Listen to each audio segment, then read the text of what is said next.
Ženama su godinama govorili da jedu manje, a kreću se više i da je to jedini put do zdrave i vitke linije.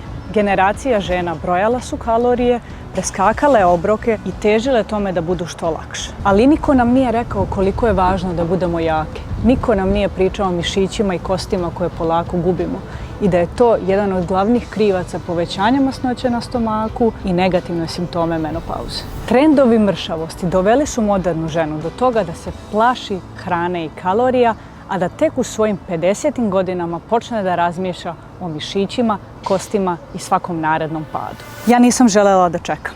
Rođena sam sa urođenim iščašenjem kuka i još kao dete prošla sam 2 velike operacije koje su me naterale da shvatim da zdravlje nije nešto o čemu želim da počnem da razmišljam tek kada ga izgubim.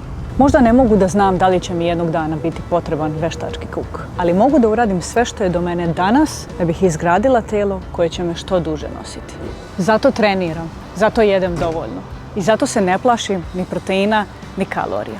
I baš zato želim da ova priča osnaži i druge. Zato je nastao Rise, ne kao još jedan suplement za mršavljenje, već kao alat koji pomaže ženama da izgrade zdravo i jako telo. Rise je biljni protein sa sastojcima koje možeš da pročitaš bez nepotrebnih veštačkih zaslađivača i štetnih aditiva, napravljen da ti pomogne da uneseš dovoljno proteina, sačuvaš i gradiš mišiće i duže ostaneš sita. Rise je za ženu koja želi da bude jaka, koja vežba, koja želi zdrav metabolizam, koja ne želi da provede život u strahu od kalorija, koja je prestala da traži još jednu kratkoročnu dijetu i odlučila da potpuno promeni način na koji brine o sebi. Za ženu koja ne želi samo duži život, već više kvalitetnih godina u tom životu.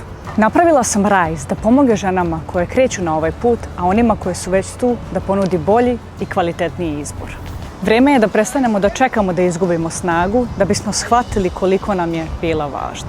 Vreme je da gradimo telo koje će nas nositi kroz život. Vreme je da se osnažimo.